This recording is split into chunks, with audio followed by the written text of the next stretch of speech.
Wednesday morning in South Minneapolis, a quiet neighborhood, a Catholic school preparing for a simple all-school mass.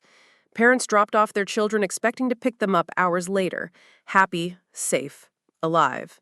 But that morning, safety was a lie. At 8:15 a.m., Annunciation Catholic School filled with music and prayer. In just moments, that sound was replaced by gunfire. A man armed with multiple weapons opened fire inside the church where children sat in the pews. His name was Westman. He was 23 years old. Officials say Westman shot through stained glass windows and aimed directly at children, 5th graders, 8-year-olds, 10-year-olds, students who believed that a church was the one place no harm could touch them. By the time the gunfire stopped, 2 children lay dead. 17 others were injured. 14 of them were kids. And then Westman turned the gun on himself, ending his life, but not the terror he unleashed. Weston Halsne, a 5th grade student, will never forget what happened. He says, glass windows, so the shots were right next to me. The first one, I was like, what is that? I thought it was just something, then when I heard it again, I just ran under the pew, and then I covered my head. My friend Victor, saved me, though, because he laid on top of me, but he got hit. He's really brave, and I hope he's good in the hospital. Imagine being 10 years old and watching your classmate take a bullet meant for you.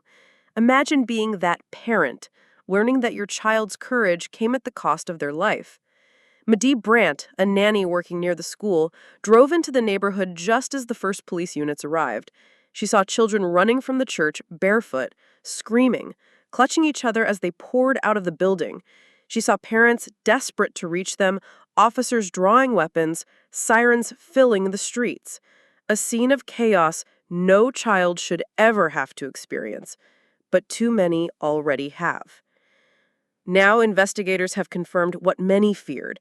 Westman uploaded a Manifesto video before walking into that church, a digital confession, a deliberate plan, a clear statement of intent.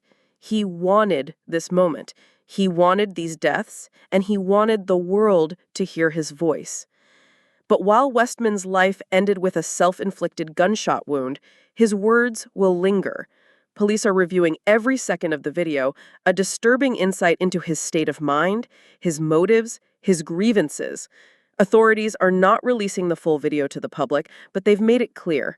This attack was targeted, calculated, and meant to send a message. The question now is, whose message are we listening to? His? Or the message sent by the blood of children on the floor of a church? Officials are still piecing together how Westman obtained his weapons. He had multiple firearms, enough ammunition to kill dozens more. Minneapolis Police Chief Brian O'Hara briefed reporters, his voice steady but heavy with grief, confirming the timeline of events. Mayor Jacob Frey made it clear this is not about thoughts and prayers.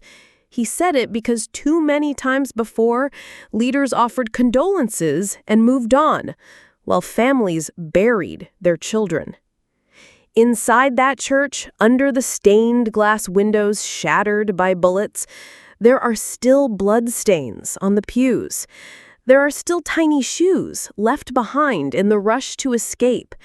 There are still parents asking why no one stopped a man whose anger, whose plans, whose threats were visible online. Did anyone pay attention? Could this have been prevented? And outside, a community gathers to grieve, vigils, candles, tears. But after the candles burn out and the cameras leave, what happens next? Do we learn? Do we change?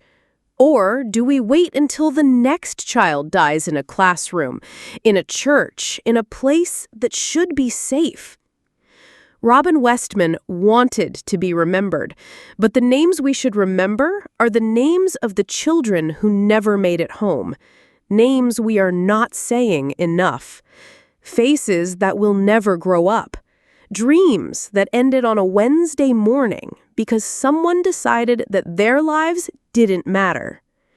This is the United States in 2025, a place where a fifth grader has to decide whether to hide or shield his friend from bullets, where a nanny sees barefoot children running for their lives, where parents hear gunshots and wonder if it's their child who won't be coming home.